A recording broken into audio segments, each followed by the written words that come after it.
hari ini seperti yang saya sampaikan sebelumnya, kita hadir dan datang ke Polres Tangsel ini untuk memenuhi undangan proses lidik terkait laporan kita 219.2 yang kemarin kita laporkan.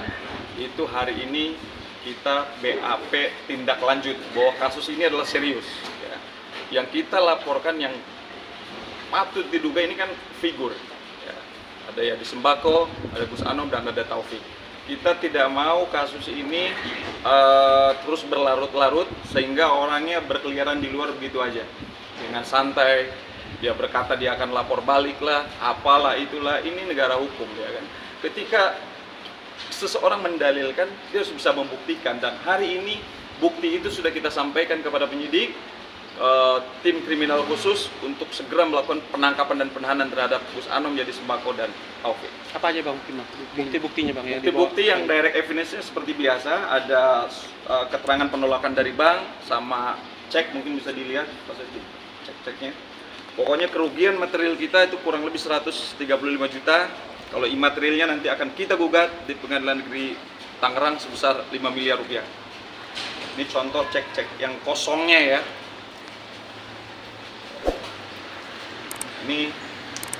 Ini bukti-bukti yang kita sampaikan tadi dalam proses BAP. Jadi ini semua ditandatangani oleh Gus Anom dan Yadi Sembako. Nah, ini dua. Jadi kita bukan melakukan pencemaran nama baik, tetapi kita menuntut hak kita. Ini paham hukum nggak nih lawyernya? Disampaikan kita melakukan pencemaran nama baik. Ini kan jelas nyata. Tanda tangan Gus Anom, tanda tangan Yadi Sembako, dicairkan uangnya tidak ada. Jelas kok dalam jurisprudensi Mahkamah Agung nomor 133 ya. Jika dia dengan sengaja melakukan perbuatan melawan hukum, nyata memberikan cek bahwa cek ini adalah kosong, maka pasal 378 berlaku dalam KUHP. Jadi kita tidak pernah mencemarkan nama baik. Kita meminta tanggung jawab. Jangan sampai ini menjadi karakter dan kebiasaan. Apalagi role model, figur ini kan berbahaya. Orang akan masuk dengan sendirinya percaya dengan omongannya gitu. Jadi jangan sampai ada amel-amel yang lain. Pak Amel, mungkin dari Gus Anom sendiri bilang kalau misalnya bakal diganti semua kerugiannya, tapi asal minta maaf. Ya syaratnya tanggapannya. Jadi gini, seharusnya itu kebalik ya menurut saya. Harusnya dia meminta maaf kepada saya, bukan saya yang meminta maaf. Dia udah ngerjain saya, tim saya. Saya ini hanya mewakili loh teman-teman saya. Kita tuh tim besar, kita rame-rame. Yang dikerjain bukan satu atau dua orang, banyak banget. Dan semuanya mencari nafkah, mencari untuk keluarganya masing-masing gitu. Sampai pecah, banyak keluarga yang pecah di sini. Itu saya sedih banget melihat teman-teman yang lain ada kejadian seperti ini. Maksudnya harusnya sebagai Gus Anom ya, dia tokoh seperti itu, dia harusnya tahu lah gimana perbuatan zolimnya ini menyengsarakan banyak orang, banyak keluarga gitu. Bukan kita aja, banyak gitu. Teman kita tuh kasihan semua loh Bang. Enggak, saya ini intinya ingin dia membuktikan perkataannya untuk membayar gitu. Bukan hanya itikat. Kalau itikat udah 2 bulan ini berlalu, nggak ada kejelasan gitu. Ya saya minta bukti aja secara langsung kayak gini. Berarti sejauh ini dari pihak mereka tidak pernah menghubungi Mbak ya? Tidak ada? Demi janji-janji saja. Iya, janji terus, dimundur gitu. Sampai akhirnya juga minta kita nunggu akhir bulan kemarin kan, akhir bulan September, bilang mau bayar cash, nyatanya juga sampai sekarang nggak ada gitu. Udah ketemu langsung nggak sih dengan Gus Anom, Yadi Sembako? Enggak, semuanya cuma by chat ya, sama telepon. Tadi ini hari ini pagi mestinya Gus Anom datang ke sini, mungkin ngasih keterangan dan pengacaranya juga, tapi tidak berhalangan. Jadi itulah sendiri nanti.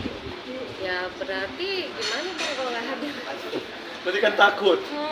Nggak tahu lah Orang ya. namanya kalau salah itu pasti takut ya. Gitu. Tapi apapun bentuknya, kita menghormati proses hukum yang sedang berlangsung di Polres Tangsel ini. Kita percayakan kepada penyidik dan kita yakin penyidik bisa bekerja semaksimal mungkin, sebaik mungkin ya sesuai dengan SOP Dan kalau bisa kami minta kepada penyidik segera ditangkap ya, segera ditangkap orang ini. Tadi di dalam ditanya berapa pertanyaan atau cuma ini doang? Kita tadi udah beberapa pertanyaan lah ya, around 20 pertanyaan lah udah kita sampaikan berdasarkan bukti-bukti yang ada. Bang, berarti setelah ini tinggal nunggu tindakan dari polisi aja, Bang? Iya, nanti habis itu mereka akan informasi lagi ke kami kan sebagai pelapor nih, udah diperiksa semua, tinggal nanti terlapor diperiksa. Kalau Gus Anom itu kan setahu saya hari ini dia diperiksa dalam konteks pelapornya adalah Mas Adri ya. Iya. Mas Adri. Sudah hadir, Mas Adri juga hadir nanti nemuin kita. Jadi kita pengen bersinergi, artinya dengan banyaknya pelapor maka itu semakin memudahkan polisi untuk mengambil sikap. Mungkin Bang Wahid bisa tambahin sebenarnya tadi.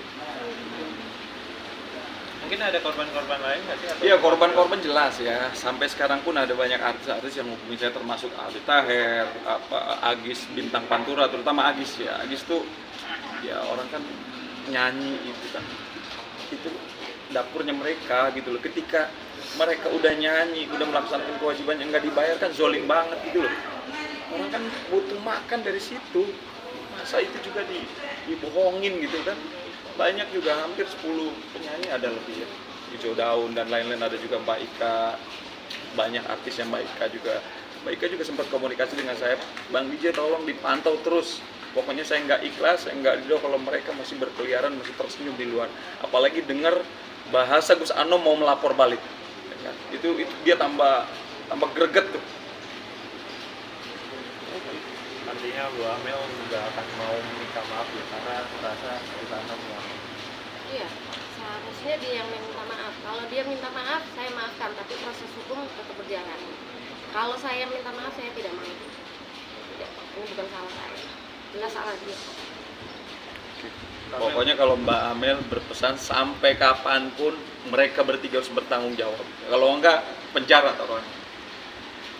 Kamel mungkin bisa sampai kerjasama bareng ya di Sembako dan Gus Anom. Cerita ini gimana sih? Emang ada kekeluargaan atau gimana? Nggak ada kekeluargaan, Mas. Kita di-hire untuk kerja.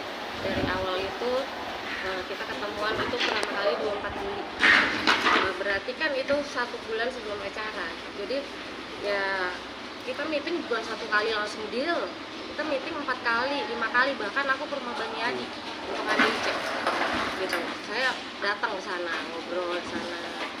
Itu kan jadi pekerjaan yang serius ya. Kita tanganinnya juga serius, bukan main-main, bukan kekeluargaan juga. Ini pekerjaan serius yang kita dibayar dengan nilai yang tinggi, jutaan, ratusan bahkan gitu kan. Kita mengerjakan itu benar-benar dengan ikhlas. Tapi bukan berarti hak kami itu tidak diberikan gitu. Tetap hak kami harus diberikan dong. Kita udah kerjain semuanya permintaan mereka gitu.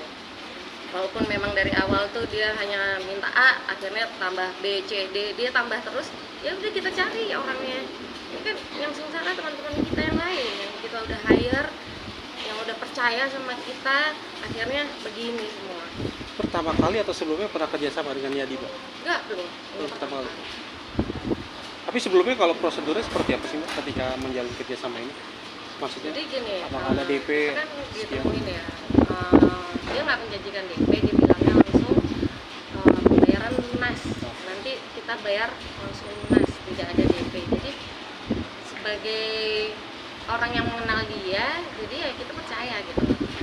Apalagi dia kan alim banget kan, kasih kajian-kajian terus kan percaya di situ gitu.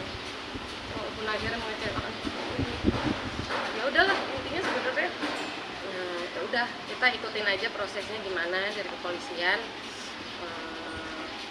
Ya tolonglah itu Gus, Bang Yadi dan Taufik kerjasamanya untuk menyelesaikan masalah ini. Ditunggu juga buktinya, bukan itikatnya ya. Itikatnya udah 2 bulan kita nunggu, buktinya aja. Realisasi pembayarannya yang diminta gitu. Bukan hanya janji-janji. Kamel mungkin bisa dijelasin soal Gus Anom yang bilang kalau Kamel ini tidak ada kontraknya, yang ada tuh Mas Adi. Ya, itu Itu dia. seperti apa? Gini, karena gini Mas, aku kan sebenarnya jatuhnya freelance, aku bukan Oh. PT, perorangan, bekerja sendiri sama teman-teman kita nge-hire tim satu yang memang bisa mengerjakan gitu kan. Jadi memang ya kita mengerjakan apa yang mereka minta tanpa kontrak, tapi kita dijanjikan dengan cek. Nanti kita berikan cek langsung pelunasan. Nah, menurut kami penjelasan tersebut itu oke di kita, ya udah yang penting kan dikasih cek dibayar gitu. Jadi kita juga nggak nyangka akan diduga ditipu seperti ini ya gitu. Ini kan masih dugaannya. Jadi ya asas kepercayaan dengan memandang beliau seperti apa, ternyata endingnya ya kita yang dipermainkan gitu kan.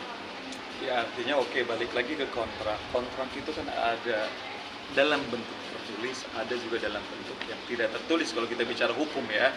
Apalagi ini sebelum berjalan, sebelum beliau melakukan tugasnya, sudah ada perintah dari Gus Anom melalui WA. Kan semua ada. Kita sudah screenshot semua untuk menjadi barang bukti gitu loh. Kalau tanpa ada perintah itu nggak mungkin klien saya mau kerja. Dan tambah diperkuat dengan memberikan cek. Itu pun sebetulnya klien kita sudah kecewa, harusnya kan dibayar dulu di muka berapa persen. Tapi ini kan ya masa ibaratnya kamu nggak percaya sama saya, ya kan? Nggak percaya sama Yadi Sembako yang sudah sekian tahun malang melintang di dunia entertain, ya kan? Masa sampai nggak percaya? Nah ini kan kebaikan beliau kan luar biasa, tapi kebaikan dibalas dengan seperti ini gitu. Nah ini yang lucu, malah sekarang bicara kontrak. Nggak mungkin kita nggak punya sesuatu bukti, kita bisa sampai akhirnya ada di Polres Tangsel. Kita udah cukup bukti ya. Kita jelas, kita paham hukum. Dengan 2 alat bukti, kita cukup untuk melaporkan Yadi Sembako, Gus Anom, dan Taufik. Mereka bertiga harus bertanggung jawab terhadap perbuatan. Kamel, kalau misalnya cek kosong kan ini dari awal ya? Dari awal Cek itu pertama kali dikasih seminggu sebelum acara. Padahal pertemuan kita kan memang dari 24 Juli. Cuman memang mereka ini sudah foto ceknya. Ini kita sudah siapkan cek, di foto gitu. Oke siap bang, kita kerjain gitu kan. Terus begitu H-7 kan dikasih cek kita itu yang senilai 250 juta yang sekarang dipegang Bang Adri. Lalu H-3 pekerjaan kami setengahnya di cancel yang untuk hari H. Jadi kita dikasih fee pembayaran dan fee cancellation. Makanya kita dapat 3 cek ini senilai 15 juta, 20 juta, dan 50 juta. Itu untuk yang sudah kita kerjakan sama yang di cancel. Kan banyak nih tempat kita udah bayar di cancel kan dikasih kompensasi gitu kan. Terus tim kami yang di cancel kami udah hire di cancel gitu kan. Sama beberapa pekerjaan lain yang udah kita kerjakan seperti rundown, kreatifnya, flyer, desain tabcast, desain set layout, itu kan semuanya bayar orang gitu. Nah inilah jadi pecah 3 cek ini. Terus yang cek 250 juta ini kan mereka minta ambil.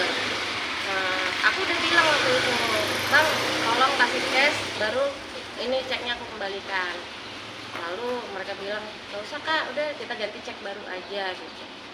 Akhirnya ya udah kita tuker dengan cek yang lain. Ternyata digunakan untuk Bang Adri, cek yang dari kami di cancel itu. Akibat dari kasus ini buat usaha Mbak sendiri masih tetap berjalan nggak atau sempat jadi mandek gara-gara aku kasus langsung ini? mandek, jadi mandek. Semua orang udah chaos lah mas, lagi udah nggak percaya, terus nggak mau lagi kerjasama. Aku kan juga baru ya, baru berdiri sendiri. Biasa sebelumnya aku memang bekerja di perusahaan kan, baru memulai seperti ini baru 1-2 kali udah langsung kena masalah yang seperti ini. Jadi kayak ya udah, ini mau nggak mau kita jadi utangnya banyak kan sama semua vendor dan lain-lain. dari Bang mungkin selanjutnya apa lagi? Selanjutnya kalau saya tentunya mendampingi hak-hak dan kepentingan hukum beliau, kita minta atensi kepada kriminal khusus Polres Tangsel di bawah naungan Polda Metro untuk segera mengungkap ya, menangkap, melakukan penahanan terhadap yang patut diduga Yadi Sembako, Gus Anom, Taufik sebagai pelaku daripada cek kosong ini. Oke. Terima kasih Mas.